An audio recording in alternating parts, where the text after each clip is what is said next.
Kesihatan mental adalah satu perkara yang sangat penting dalam kehidupan manusia. Tidak dikatakan seseorang itu mempunyai kesihatan yang baik sekiranya dia tidak mempunyai kesihatan mental. Maka, penjagaan kesihatan mental adalah satu perkara yang sangat penting bagi semua peringkat umur. Tak kira sama ada dalam kalangan kanak-kanak, dalam kalangan remaja, dalam kalangan dewasa, dalam kalangan warga emas itu sendiri. Maka pada hari ini, saya ingin menyentuh tentang kesihatan mental dalam kalangan warga emas secara ringkas. Berdasarkan satu fakta statistik yang disebutkan oleh Pertubuhan Kesihatan Sedunia, World Health Organization. Dia anggarkan seramai 236 orang dari 100,000 orang dalam lingkungan umur 45 tahun hingga 64 tahun mengalami penyakit mental.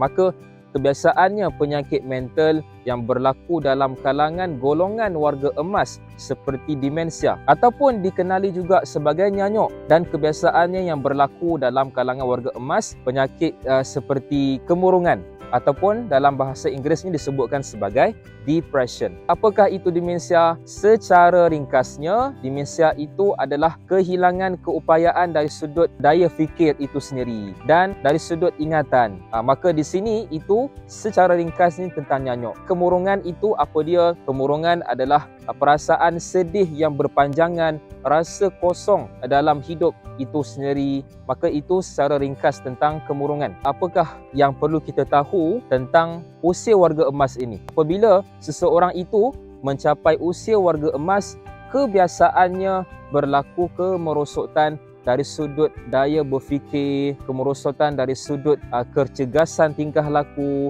kecerdasan otak itu sendiri. Maka kita sebagai masyarakat yang hidup bersama dengan golongan warga emas, apakah peranan kita terhadap mereka? Sekiranya kita ini adalah ahli keluarga, sebahagian daripada ahli keluarga mereka, kita perlu merujuk mereka kepada yang pakar, meminta bantuan daripada pakar, daripada doktor untuk membantu mereka. Dan sekiranya mereka mendapat ubat daripada pakar itu sendiri, peranan kita sebagai ahli keluarga perlu sentiasa memperingatkan kepada mereka tentang makan ubat mengikut waktu yang disarankan oleh doktor itu sendiri. Dan selain itu, apakah peranan kita?